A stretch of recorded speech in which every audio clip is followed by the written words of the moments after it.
जिसको मैंने कहा कि प्री नर्सरी तैयार की है, एक भी अमल नहीं कर रहा बच्चा। कभी बाबा साहब के बारे में कोई बच्चा इनको बुलाया जाए, इनसे पूछा जाए कि बाबा साहब कौन थे, बाबा साहब का जन्म कहां हुआ था, बाबा साहब का जन्म किस सन में हुआ था, किस जगह पे हुआ था, बाबा साहब के पिता का क्या नाम था, बाबा साहब की मां का क्या नाम था, और बाबा साहब की उस लक्ष्मी पत्नी जिसके दम पर बाबा साहब ने दुनिया में डंका बजाया और बहुजन और गरीबों के अधिकार की लड़ाई लड़ी। इन बच्चों को यह भी पता नहीं है कि जिस महापुरुष ने आपको बोलने की ताकत दी, आपको आजाद रहने की ताकत दी, फंडामेंटल ऑफ राइट जिन्हें हम मौलिक अधिकार कहते हैं, वो सिर्फ बाबा साहब की देन थी, न किसी देवता की देन थी। आज आपने देखा होगा कि बाबा साहब ने कहा था कि अधिकार न कोई देता है, न कोई इन्हें दिलाता है, अधिकार तो अपने बलबूते लड़कर के छीना जाता है। लेकिन हम इन पंक्तियों से भी कोई सबक नहीं ले रहे और हम अपने अधिकार को बराबर छिनवाते जा रहे। मेरा कहने का तात्पर्य है कि वो सिद्ध करके दिखाया बाबा साहब ने, जो लगभग 500 वर्ष से हमारे, हम जिनको अपना आदर्श मानते हैं, जो मात्र एक त्रिपाल की चादर में ढके हुए श्री राम, जिनको मोहम्मद गौरी ने दफना दिया था और एक मस्जिद के रूप में तब्दील किया, उनको दुनिया की ताकत राम को कोई उस त्रिपाल में से मुक्त नहीं करा सकी। और यदि राम को मुक्त कराया तो बाबा साहब का संविधान था, वो कानून थी बाबा साहब की। कितने प्रधानमंत्री आए इस भारत में, कितने राष्ट्रपति आए इस भारत में, कितने मुख्यमंत्री पैदा हुए इस भारत में, लेकिन किसी की हिम्मत और हिमाकत नहीं हुई कि उस राम को आजादी दिलाते। वो आजादी दिलाने वाले वो बाबा डॉक्टर भीमराव अम्बेडकर थे, जिन्होंने संविधान में लिखा था और संविधान के तहत, उस कानून के तहत सुप्रीम कोर्ट को निर्णय देना पड़ा कि ये जमीन इनकी है। तो बाबा साहब बहुत बड़ी ताकत के शख्सियत थे, जिन्होंने इतना कहा, उन्होंने हमें आजादी दिलाई।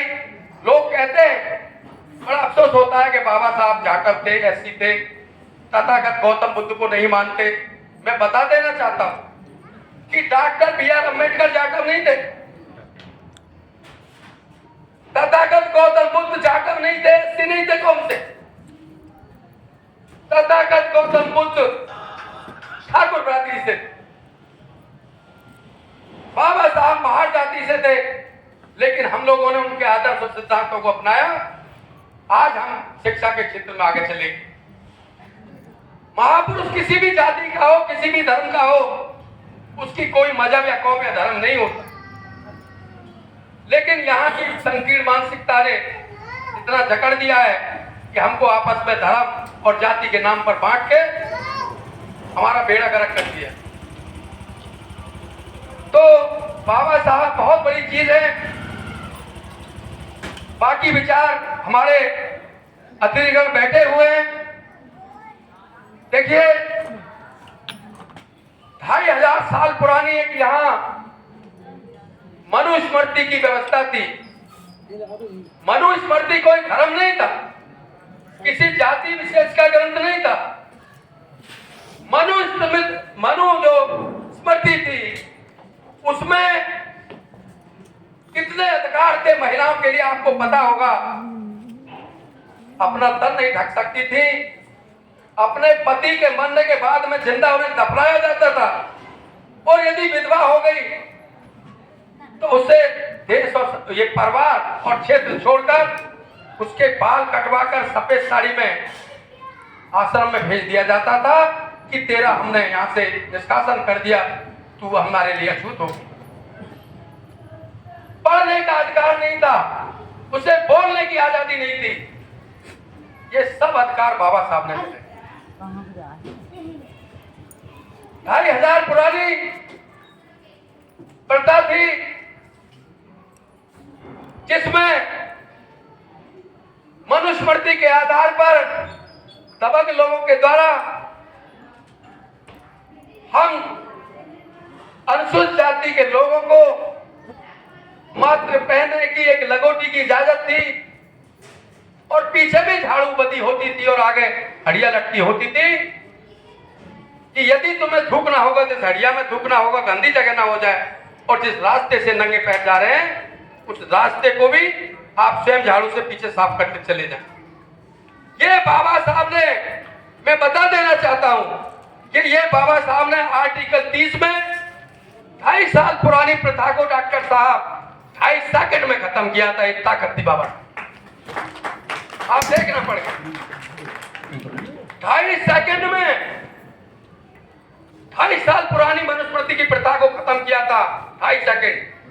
वो ताकत थी कलम की, वो योग्यता की ताकत थी जो बाबा साहब ने उस प्रथा को खत्म कर दिया और दिला दी आजादी दलितों के लिए, दिला दी मजलूमों के लिए आजादी। तो कुल मिला के बाबा साहब के तो हम बहुत ऋणी हैं। शायद बाबा साहब पे बोला जाए तो मैं 24 घंटे बोलूं, लेकिन दुख इस बात का है कि बाबा साहब को लोग नहीं समझ पा रहे और जब वो समझेंगे बहुत देर रह चुकी होगी। मैं मानता हूं कि बाबा साहब के भक्त तो हैं लेकिन उनके अनुयायी नहीं, उनका अनुसरण नहीं करते। जय जय जय जय भीम करने से कोई फायदा नहीं, बाबा साहब की पिक्चर घूम के लेके घूमने से कोई फायदा नहीं। जब तक हम असली रूप में हृदय में उनके विचार को अवतित नहीं करेंगे। तो मैं ज्यादा समय न लेते हुए मैं इसी कड़ी में युवा हमारे छोटे भाई जो बाबा साहब के विचारों से ओतप्रोत है, पारिवारिक बाई बर्थ मैं समझता हूं कि हेरिडिटी कैरेक्टर उनके अंदर है, वंशानुगत, जो हमारे बीच में उन्होंने हमेशा बाबा साहब के ज्ञान की अलग और जोत जलाई। बड़े भाई आदरणीय श्री अशोक कुमार जी, वर्ष प्रबंधक पंजाब नेशनल बैंक, जो आज हमारे बीच में नहीं है, उनकी हमें कमी बहुत खलती है। आज उन्हीं के सुपुत्र मेरे बीच में हैं जो वास्तव में अनुयायी हैं, अनुसरण करते हैं।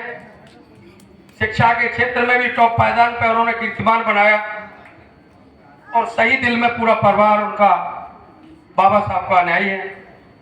मैं उन्हें आमंत्रित करूंगा कि वो अपना 2 मिनट का समय निकालकर बाबा के संबंध में अपने विचार प्रकट करें।